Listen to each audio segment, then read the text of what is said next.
working from home didn't automatically change my life. I've done it now for 15 years.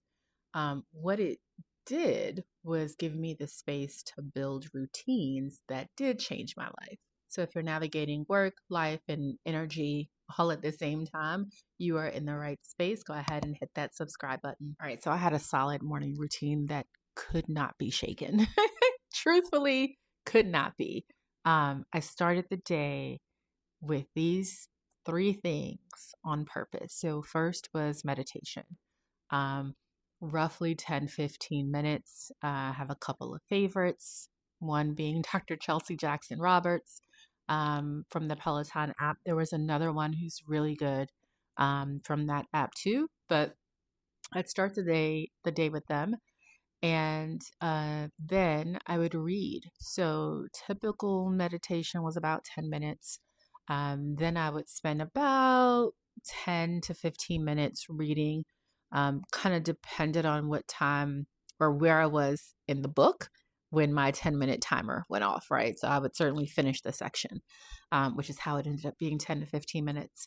And then I would, oh my gosh, work out. So I would rotate between um, core yoga, and sometimes it was like a really good strength workout, like body weight strength.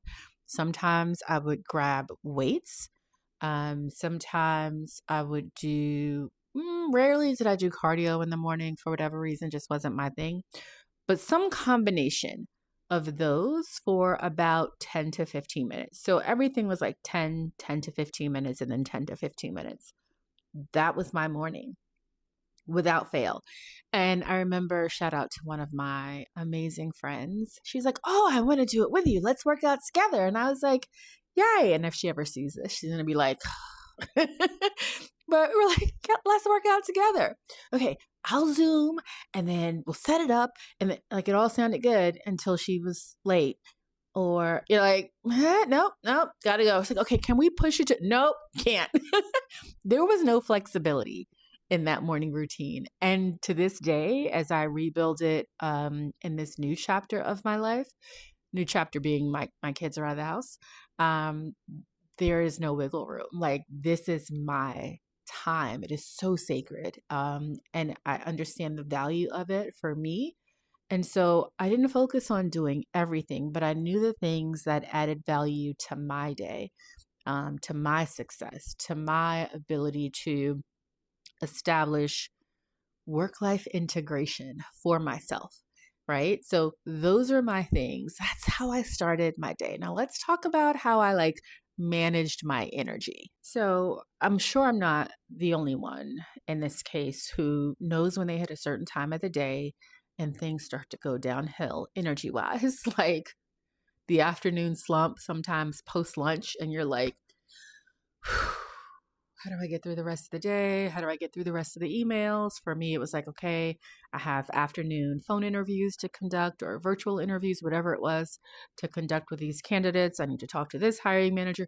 There was always a list. So having all of those things to tackle and being very much aware of my energy and what that looked like, I decided to build in moments of movement throughout the day.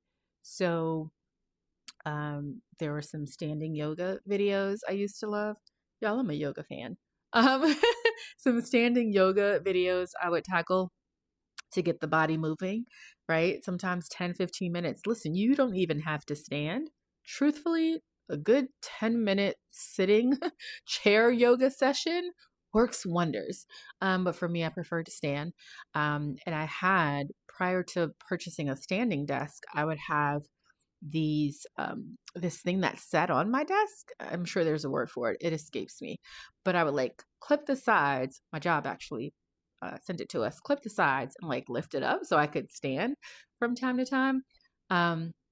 Yeah, moving my body during the day created this energy, which then led to productivity for the afternoon.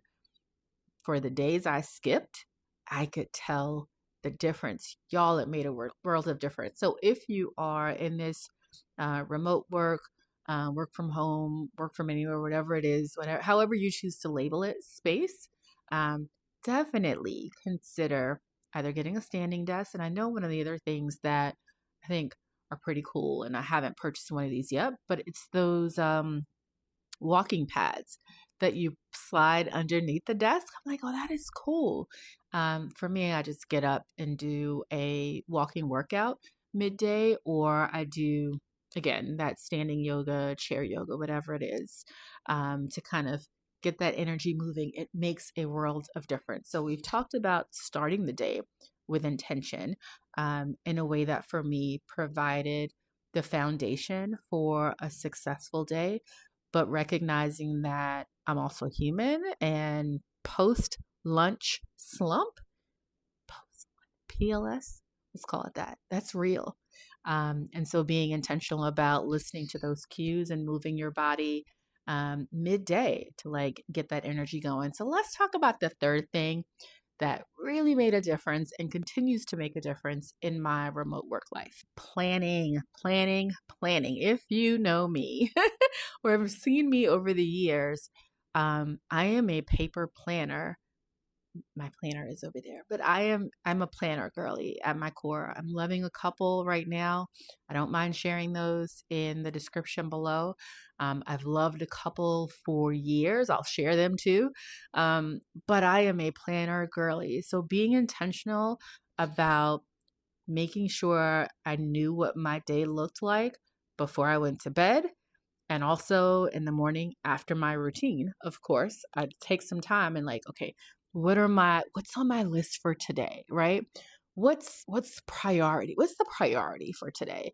So it's not enough to write your list of things to do if you don't prioritize those things on the list. Like, don't just write a list of 20 things. Save that for a weekend brain dump.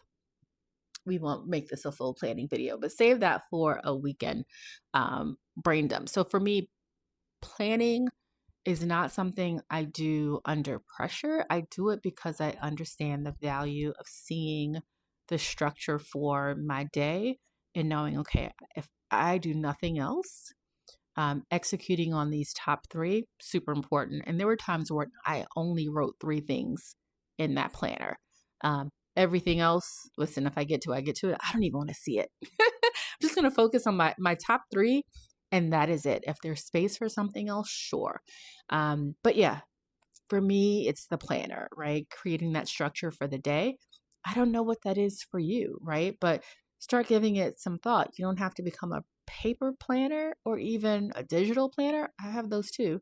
But think about what it is that creates that structure for your day. So this number 4, this is what I'll say I think many people mess up with, and unfortunately, it could be the downfall of a lot of remote employees, and that's boundaries. For me, one of the most important ways to set boundaries was to close the office door. So if I wasn't home alone, the office door was closed, whether I was on a call or not, right? And I know there were times in my life where I flexed a little bit on that, and it didn't work out. It didn't work out well because, it didn't work out well. So working from home for me, um, during times when I'm not home alone requires me to close my door. Um, and the other time I close my door is at the end of my workday, because what's in there, I'm done with it for the day. I have given all that I'm going to give, and we are closing the door. Boundaries, right? Boundaries for me, boundaries for others. I think it's super duper important. The other thing, my phone lives in do not disturb, especially when I am working, because I don't need the notifications. Like, I am actually doing a job. The other thing I see people do is like taking work to bed. So if your office is in your bed, one thing, let's try not to do that. Like, even if it's put an extra chair at the kitchen table to do your job. But don't take work to bed with you unless you have to. I've done it, and so I'm speaking from experience. Doesn't help with boundaries. It doesn't help with that whole work-life integration, dare I say work-life balance, because then folks will pop in the comments, work-life balance isn't real, blah, blah, blah, blah, blah. It's whatever you want it to be, right? Um, that separation of work and rest and family life, like that is so important. So being intentional about your morning routine, that is a must. For me, it has been a must. Um, Being super intentional about your movement throughout the day, because that generates energy that leads to productivity. That is a must, right? I don't do well when I'm not moving my body. I've done that part. I don't do well when I'm not moving my body. Like I've lived that life and it doesn't work well for me, doesn't lend itself to productivity. So certainly move your body throughout the day. Plan for me, planning created the structure I needed so that I could get the things done that needed to be done, and ensuring that I was focusing on the priorities, of course, first. And then beyond that, ding, ding, ding, ding, ding, number 4, shut the door.